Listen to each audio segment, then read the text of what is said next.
Twisted samosa. 4 व्यक्तींसाठी लागणारे साहित्य: मळलेलं कणिक 1 वाटी, उकडलेला बटाटा 1 वाटी, कॉर्नफ्लोअर 1 चमचा, कोथिंबीर आवडीनुसार, धणेपूड अर्धा चमचा, जिरेपूड अर्धा चमचा, गरम मसाला 1 चमचा, हळद अर्धा चमचा, लाल तिखट 1.5 चमचा, मीठ चवीनुसार. कृती: एका बाउलमध्ये उकडलेला बटाटा, कॉर्नफ्लोअर, धणेपूड, जिरेपूड, मीठ, हळद, लाल तिखट, गरम मसाला, कोथिंबीर घालून मिश्रण एकजीव करून घ्या. आता कणकेचा छोटा गोळा घ्या आणि त्याची पोळी लाटून घ्या. पोळीच्या अर्ध्या बाजूला तयार केलेलं मिश्रण पसरवून घ्या आणि पाणी लावून पोळी बंद करून घ्या. आता मिश्रण भरलेल्या पोळीचे लांबट चकत्या कापून घ्या आणि थोडं ट्विस्ट करून घ्या. गरम तेलात तळून घ्या. कोथिंबीर घालून सर्व्ह करा. ट्विस्टेड समोसा तयार.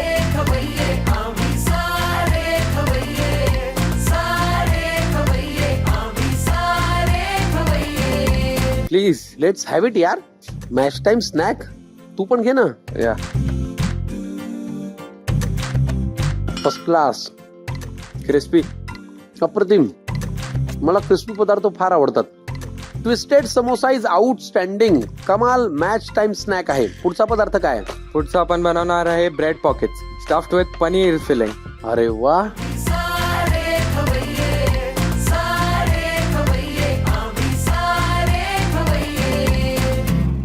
पनीर म्हणल्यानंतर जरा प्रोटीन बिटील मिळेल आपल्याला, हो की नाही? चला, ब्रेड पॉकेट साठी लागणारं साहित्य काय घेऊन या. ब्रेड पॉकेटसाठी लागणारं साहित्य: ब्रेड स्लाइसेस, कोथिंबीर, पनीर, चीज, चिरलेला टोमॅटो, चिरलेला कांदा, चिरलेली शिमला मिर्च, शेजवान चटणी, मीठ आणि टोमॅटो केचप. ओके, पहिली कृती काय करायची? आपण हे ब्रेड घेऊन पोलपट घेऊन लाटून घेणार आहोत. डोंट से पोळपाट माय डिअर फ्रेंड. तूच मला शिकवलंय. काय म्हणायचं? काय? Rolling pen. रोलिंग पेन घेऊन आपण ब्रेड फ्लॅट करणार आहोत. आता आपण ब्रेडला पातळ लाटून घेणार आहोत. ठीक आहे.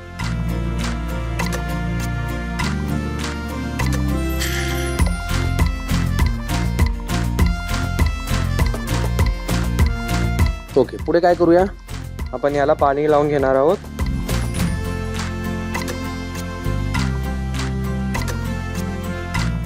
हे ब्रेड्स झालेले आहेत. आपण आता फिलिंग रेडी करू. ओके, आपण याच्यात टाकणार आहोत पनीर, बारीक चिरलेली शिमला मिर्च, वा. स्टफिंग, येस, बारीक चिरलेला कांदा, फाइनली चॉप्ड ऑनियन, येस, बारीक चिरलेला टमाटो, टोमॅटो सॉस, शेजवान चटणी आणि मीठ, बारीक चिरलेली कोथिंबीर. आपण याला आता मिक्स करून घेणार आहोत. किती कलरफुल झालंय रे हे सारण. बारीक चिरलेला कांदा काय, टोमॅटो काय, कोथिंबीर काय, पनीर काय, टोमॅटो केचप काय. इतका सुंदर सुगंध येतोय. हे नुसतं जरी खाल्लं तरी काय मजा येईल ना. येस, अफलातून. कमाल यार. तुम्ही हे नक्की करून बघा. आणि परफेक्ट स्नॅक आयटम आहे. ब्रेड पॉकेट मधलं सारण कमाल झालेलं आहे आणि त्याला आपण टोमॅटो केचप घालून जरा असं लिक्विडिश टेक्स्चर दिलंय. Binding texture. There you are. आता काय करूया पुढे? आता आपण ह्याच्यामध्ये फिलिंग टाकणार आहोत आणि याला बंद करणार आहोत. ठीक आहे.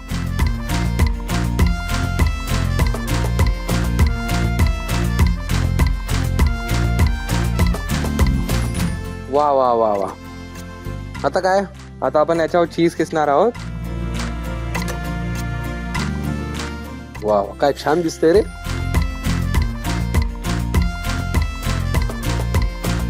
ह्याला आता आपण बंद करणार आहोत युजिंग अ टूथपिक.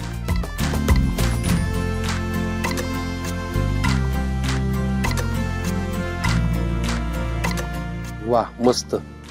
आता हे आपल्याला डीप फ्राय करायचंय का अख्खं? नाही, आपल्याला हे खूप कमी तेलात शालो फ्राय करायचं आहे. अच्छा, ओके. आमच्याकडे पॅन तयार आहे.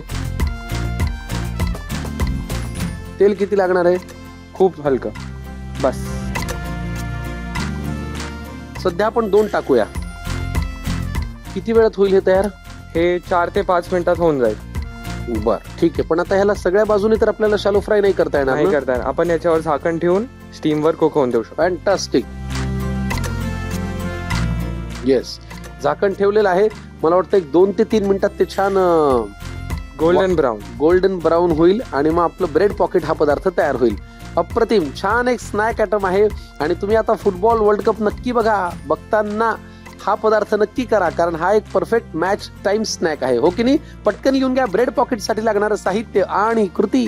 ब्रेड पॉकेट्स 4 व्यक्तींसाठी लागणारे साहित्य: ब्रेड 5 ते 6 स्लाइस, कोथिंबीर आवडीनुसार, बारीक चिरलेले पनीर 1 वाटी, चीज आवडीनुसार, बारीक चिरलेला कांदा अर्धी वाटी, बारीक चिरलेला टोमॅटो अर्धी वाटी, बारीक चिरलेली हिरवी मिरची अर्धी वाटी, शेजवान चटणी 1 चमचा, टोमॅटो केचप 2 चमचे, मीठ चवीनुसार. कृती: प्रथम ब्रेड स्लाइसना थोडं पाणी लावून लाटून घ्या. सारण तयार करण्यासाठी एका बाउलमध्ये बारीक चिरलेले पनीर, बारीक चिरलेली शिमला मिरची, बारीक चिरलेला कांदा, बारीक चिरलेला टोमॅटो, टोमॅटो केचप, शेजवान चटणी आणि मीठ घालून एकजीव करून घ्या. आता तयार सारण लाटलेल्या ब्रेडवर घाला. वरून चीज किसून घाला आणि दोन्ही बाजूने बंद करून घ्या.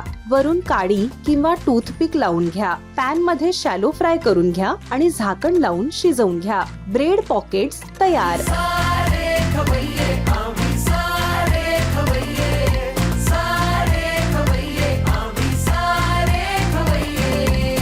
कमाल पदार्थ तयार झालेला आहे ब्रेड पॉकेट. आपण सुरुवातीला केला होता ट्विस्टेड समोसा आणि आता ब्रेड पॉकेट. पटकन खाऊया, हो की नाही? पहिला घास मी घेऊ का तू घेतोस? तुम्ही घ्या सर. Okay sir.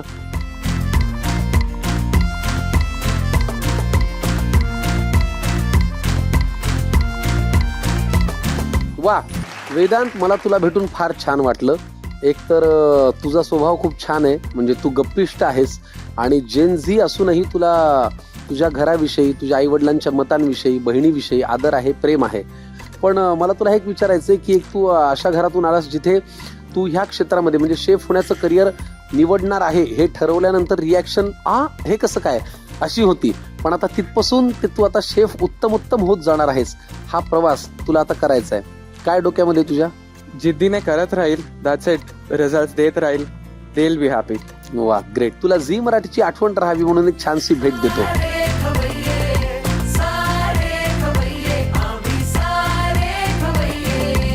वेदांत, खूप मनापासून शुभेच्छा आणि नमस्कार. खवय्यांनो, खूपदा घराघरांमध्ये असं होतं की मुलं काहीतरी वेगळं करिअर निवडायचं ठरवतात. त्यावेळेला आपल्याला असं वाटतं की अरे बापरे, आता कसं होणार? पण त्यांचा निश्चय जर ठाम असेल, मेहनत करायची तयारी असेल आणि ध्येय जर क्लिअर असेल तर घरही त्यांच्या पाठीशी उभं राहतं आणि त्यांचा प्रवास योग्य दिशेने सुरू होतो. वेदांतला याच आपण शुभेच्छा देऊया की वेगळा मार्ग निवडलेला असतानाही त्याचा हा प्रवास उत्तम व्हावा आणि त्याच्या क्षेत्रामध्ये तो खूप मोठा व्हावा. या शुभेच्छा तुम्हालाही आहेत, कारण तुम्ही एक वेगळा मार्ग निवडा आणि घरची चव घेऊन इथे या. आम्ही वाट बघतोय. पाहत राहा आपला अत्यंत लाडका कार्यक्रम ज्याचं नाव आहे आम्ही सारे खवय्ये आपल्या घरची चव. बाय.